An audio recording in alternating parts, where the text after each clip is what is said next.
Hello, and thank you so much for joining us. I'm Shari Einhorn, and you're watching Your Health Matters here on Sun 20 TV. We have a terrific show coming for you with great guests. Our first is Ragan Ingram. She is the coordinator of the Center for Parkinson's Disease at Stony Brook Southampton Hospital. Ragan also assists with cancer wellness programming at the Phillips Family Cancer Center and also facilitates the hospital's partnership with the Cancer Hope Network. Ragan, thank you so much for joining us. We're thrilled to have you here. Why don't we just start with, where is the Phillips Cancer Center? Who does it serve? And then I want to get right into the wellness programming, which is your role. Great. Thanks for having me. The Phillips Family Cancer Center is located in Southampton on County Road 39. It's a beautiful facility that serves cancer patients undergoing treatment, as well as family members, care partners, as well as survivors. And that's really my role, is with cancer wellness and helping access those programs for families and patients alike. Why is wellness so important to patients undergoing treatment for cancer? And what do you mean? Wellness is sort of this umbrella term, right? Yeah, and it's really exciting because when I started working with the hospital 12 years ago, administration has always been wonderful and open to the need for wellness and having those programs available. We know that complementary services can sometimes help with symptom reduction and sort of stress relief. You know, patients undergoing treatment, family members that are care partners, can feel more supported with programs that allow for wellness and stress reduction. So what kind of programmings do you offer patients and caregivers there?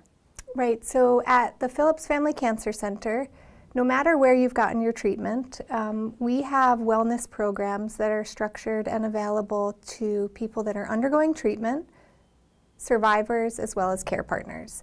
And those programs encompass a wide range of things like yoga, we have meditation programs, we do art therapy workshops and poetry, writing workshops. There are ongoing nutrition programs, and we have a wonderful survivorship program called Cancer Hope Network that we have recently introduced and are growing slowly and exciting to provide that support as well. I want to ask you about that in a moment, but I want to ask you, so you see patients in a different light, a different section of their cancer treatment. How do they feel? How do the caregivers feel? You talked about the importance of it, but from their point of view, from your point of view? So my role is, I think it's wonderful because I am helping provide services that lift people up and make them feel more supported, and everybody goes through their journey differently, and our goal is to make sure that nobody goes through that journey alone and that they have support for their family and for themselves. And I think the nice thing about what we offer is that we have programs that are available at different times of your treatment or maybe your survivorship program, and those are all accessible at any time. One of the things that we do for people that are undergoing treatment is we provide massage therapy, acupressure on site while you're getting treatment. So there's a lot of different options all along the journey. And it must be nice for families to be able to connect in a I'll use the word treatment, but non-medical treatment, not clinical sort of way, right? Absolutely. And I think also just having the support and the option to use those services when it's right for you is what's important to a lot of patients and people going through that journey. So I'd love to hear more about the Cancer Hope Network, mission, purpose. When did it start? Why did it start? So we've been really lucky. The patient advocate and social worker, Kate Snyder at the Phillips Family Cancer Center, she's wonderful, and she is a mentor and volunteer for the Cancer Hope Network, which is an organization that provides peer-to-peer mentorship for cancer patients and their care partners. So Cancer Hope Network is a wonderful organization that has a program called Allies for Hope, And we're one of those collaborations. So the Stony Brook Southampton Hospital is now working with Cancer Hope Network to provide peer-to-peer mentor support. My role is to help recruit volunteers for Cancer Hope Network that are local to this area, which is wonderful because we have we facilitate the volunteer process so that local people that are survivors have somebody nearby that could mentor them. And if they're not matched locally, Cancer Hope has a very large database of over 500 volunteers. Wow. So there's an opportunity to be matched nationwide. What is that matchmaking process like? How does that happen?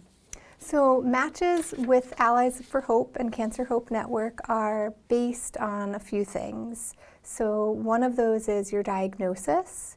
One of those is your treatment plan, as well as shared life experience. So for example, if you're a single father who has a diagnosis of prostate cancer, for example, and you speak Spanish, Cancer Hope Network would look into their volunteer database and they would find a match appropriate for you.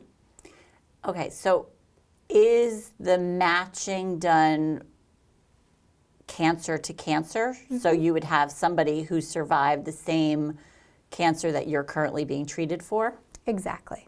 Okay. And so you answered one of my follow-up questions. If other languages are spoken, there's an opportunity for folks to participate in the program still, correct? Absolutely. Yep. So Cancer Hope does a wonderful job. Their volunteer training is incredible. I was able to participate as an outsider, as just to learn and see how it all works. But volunteers go through a specific training, and those volunteers are usually a year out of treatment, and they become part of Cancer Hope Network as a volunteer. And it's wonderful because you are closely kept in touch with the organization so mm-hmm. that when they reach out to you, they want to make sure that you are available, that you're comfortable, that you have time. So there's not a lot of pressure, and it's really what works for you. And are the meetings face-to-face? Are they online, or is it whatever is appropriate for the pair at the time? Right. So usually matches are made via telephone call. And what is it about that process that you think is so helpful, I'm guessing, for both parties? So one of the things that I love about this program, and I think that a lot of people connect with, is that having a mentor, somebody that's gone through a similar thing that you're experiencing, it does a number of things. One, I think it provides hope. It lets you know that you're not alone on this journey, which I think a lot of people really find helpful. And also it allows for a level of comfort, and I think sometimes people prefer to be anonymous. Also, sometimes you don't want to share what you're going through with a family member or even a close friend, so it sort of allows for a connectedness and a support that is helpful. I'm not sure you realize, but anytime you talk about the program, you have a big, huge smile on your face. So why is it so important to you personally? One of the things that I've always found important in just helping people on their journey of whatever that may be, whether it's cancer or another disease, I work with the Center for Parkinson's as well, is helping people feel like their needs are met, also making them feel comfortable and giving them resources. And just I think Cancer Hope does a wonderful job providing that support. It's something that I've seen firsthand help others, so I'm grateful to be a small part of it and to have a wonderful team that I work with who's also excited and encouraged about the program and collaboration. Who can be a volunteer or a mentor? Any requirements there? So I mentioned previously the volunteers that I've connected with Cancer Hope Network that are local to this area. We do ask that they are usually a year out of treatment. However, there are some volunteers who are on a different cancer journey who will require treatment ongoing and have a special connection and a comfort in mentoring others while they're undergoing treatment. So in some cases that is that works for the program, but a cancer survivor that is interested in volunteering and wants to be a mentor can certainly reach out to me, and I would help facilitate that with Cancer Hope. And what about patient testimonials or response from patients? What can you tell us about folks who've gone through this mentoring program on either side? Sure. So one of our volunteers actually is one of our team members, and I think I mentioned Kate as well. She's been a mentor for the program for quite a long time, and she so generously brought this program to Stony Brook Southampton Hospital, which we're grateful for the collaboration. And in addition to Kate, we have a few other hospital employees who are now volunteers as well. One of them specifically mentioned that when she was on her journey, having the support of somebody who's gone through that same experience gave her a hope that was really tangible, to speak with that person and to sort of hear their story and see how they've come through on the other end of treatments, and that whole process was really helpful. Okay. Hope sometimes is what you really need, right? Something to hold on to. Absolutely. Okay, Ragan Ingram, thank you so much for joining us. We really appreciate your time. We have lots more coming up for you. We're going to take a short break. Please stay with us.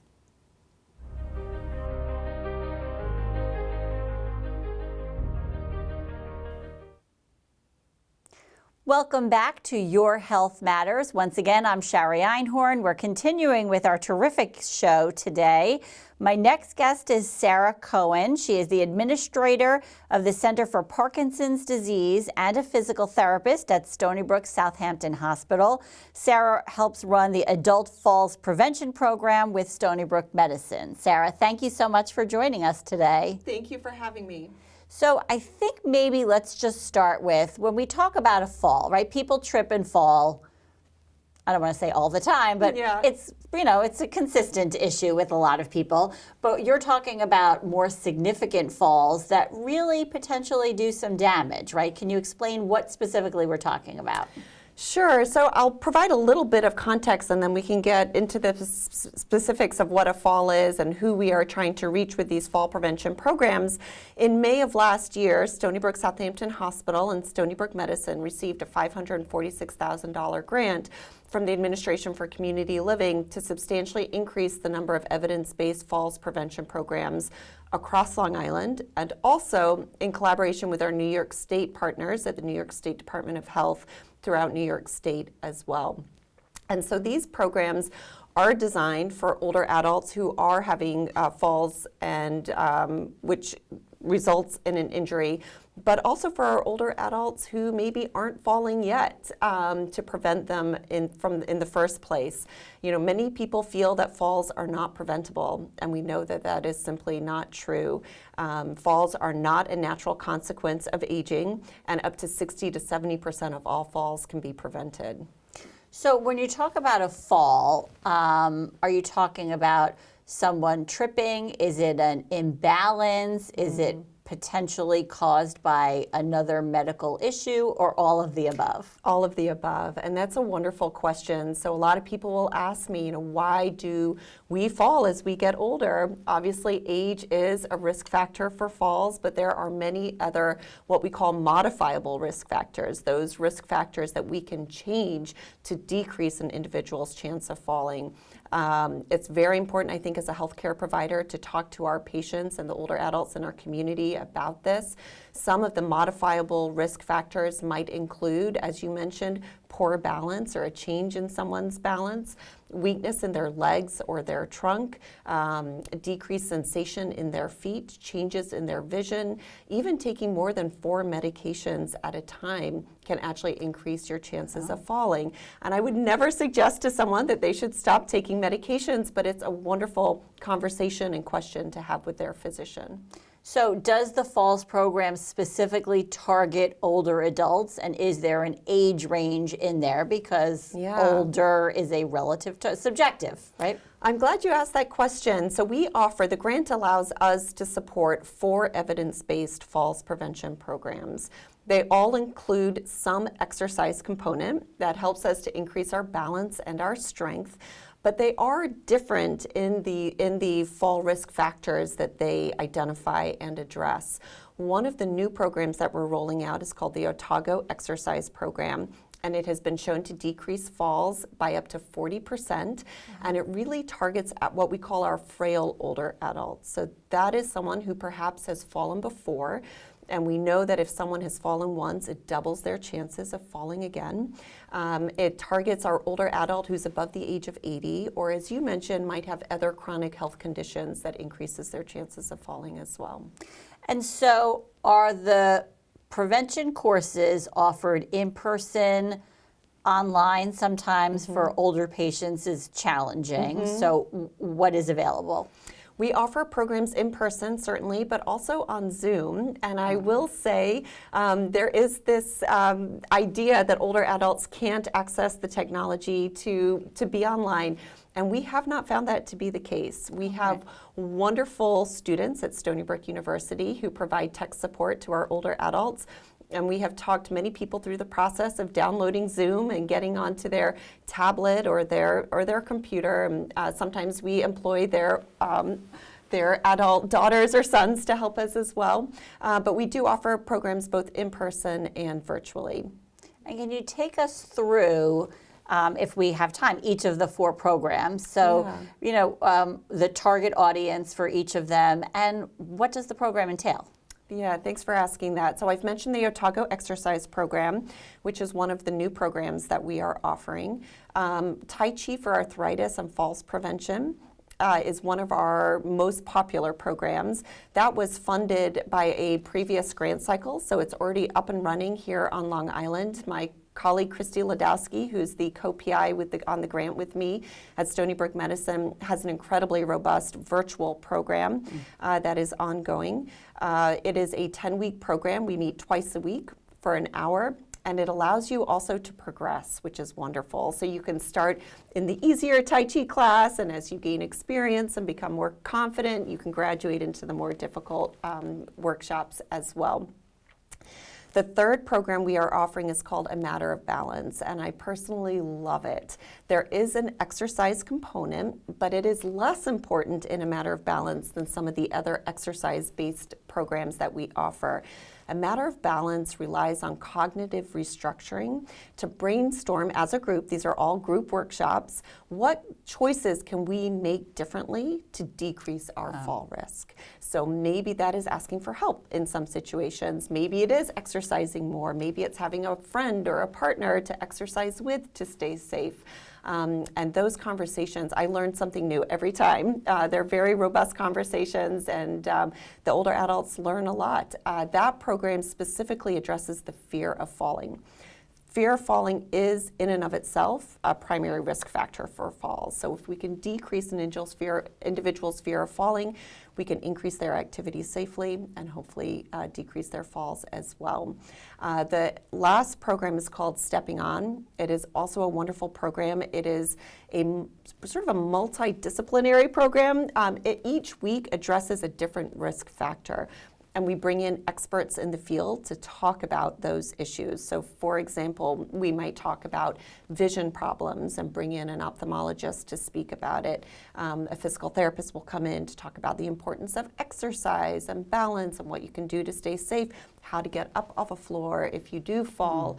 And so it goes through week by week addressing these individual risk factors and includes an exercise component as well. You mentioned a couple of things I want to follow up on, but first, so what if someone is struggling, worried about falling, maybe has fallen, but is uncomfortable asking for help because it's sort of, is a way of admitting that you need to rely on somebody else? Yeah. So 1 in 4 older adults will fall each year in the United States. And less than half of them report it to their doctor or their primary care provider. So it is a very common response to a fall, and I think the reasons for it are complicated. People are embarrassed. Some older adults don't know that there's something they can do about it. And some older adults, I think, are afraid of losing their independence. And what I would say is the more we are able to talk about falls, the more we're able to destigmatize falls, and then we're able to prevent them in the future and keep our older adults living at home independently and safely as well. You also mentioned the fear of falling. That's not necessarily only an older person issue, as anyone gets older, because it's harder to get up and you cause more damage. But how significant is that? Yeah, it is. And, I mistakenly understood or thought at the beginning that fear of falling comes from falling, right? You fall once and therefore you're afraid of falling again. And the research does not support that, actually. Fear of falling is an independent risk factor that older adults can experience without ever having experienced a fall previously. Wow. And I think it comes from changes as we get older, whether that's changes in our balance or our strength, or even maybe not getting around as much as we used to. Unfortunately, it creates a cycle. So as we become afraid of falling, we do less. As you do less, you lose your strength, your balance suffers, you become at a higher risk of fall. So a matter of balance is one of the reasons I love this workshop that we offer. It really hones in and focuses on that fall risk factor and helps to encourage increased activity as well. How significant is it when an older person falls? It can cause some serious damage, right? It can. And I think it's important for people to understand that there is an individual burden for the older adult, whether that is injury or loss of independence or loss of mobility. There's a burden on the caregivers and the families, and there's also a burden to the community as well. I'll throw out a few numbers. 1 in 5 falls results in a serious injury, whether that's a broken bone or a brain injury. Those are the most common. In addition to that, 800,000 older adults are hospitalized each year because of a fall-related injury. So the problem is large. In 2015, there was $50 billion spent on direct medical costs related to falls. And unfortunately, the problem is not getting better. Between the years of 2007 and 2016, falls-related deaths increased by 30% in the United States. So it is a public health concern. It is a personal concern for our older adults in our community. And the good news is they are, in large part, preventable. Those are some really large, scary, sad numbers as well. Yes. So can you give like the top 3 things that perhaps older adults or even caregivers can help older adults do at home to prevent falls, or do to prevent falls at home? Yes. Number 1 is to speak to their healthcare provider. I think it is so important to ask questions and have these difficult conversations with our primary care providers. They are the ones that can sort of coordinate all the different pieces and the risk factors related to falling. And so that's where I would start to have those conversations. The second piece of advice I have, I'm biased. I'm trained as a physical therapist, but I highly recommend that our older adults speak to their primary care provider about getting a referral to a physical therapist. We really are the movement specialists, so we can craft exercise programs that are unique to each individual patient to improve their balance, improve their strength, and decrease their fall risks. And then hopefully join our falls prevention programs. So many of these conversations in terms of how can you modify your home, what choices can you make that might be a little bit different to keep you safer, what exercises you should be doing. We cover all of that in our falls prevention programs as well. Do you have a top 2 or top 3 of how you can modify your home easily? So one important piece of advice is to make sure you have adequate lighting, especially at night. Many times we wake up to go to the bathroom, it's dark, you're still partially asleep, and that can result in falls and put you at an increased risk. So having night lights, lights that you can clap even, or some way of making sure that you can see when you get up. Making sure you don't have throw rugs on the floor. Sometimes the corners will come up and we can catch our toes and trip, and that can be a fall risk as well. So either removing them, or they have double-sided tape, you can actually tape them down, which decreases your fall risk. And being aware of other clutter in the home, whether that's stacks of magazines, cats, dogs, other pets that might be running around, those can increase our chances of falls as well. Those are simple and amazing. Yes, they are. I do want to also ask you, is there a cost to the public for the programs? So the falls prevention programs that are offered through Stony Brook Medicine and Stony Brook Southampton Hospital are offered at no charge to the community, and I'm thrilled to be able to do that. We have a number of other partners that we're working with to train their staff and to offer these programs, as I said, across Long Island, but the ones offered through Stony Brook Southampton Hospital are free. And how does someone sign up for them? The best way would be to call me. My number is 631-644-6667, and I can answer any of their questions and get them signed up. Okay, simple and easy to understand if you pay attention to that information. Thank you, Sarah, for all of that amazing information. My pleasure. Definitely call if you or someone you love is concerned about falling, and we want to thank you so much for watching. We hope you have a great day. Funding for Your Health Matters is provided by Stony Brook Southampton Hospital. As part of the Stony Brook Medicine healthcare system, Stony Brook Southampton Hospital is committed to providing world-class academic-based medical care to our entire East End community.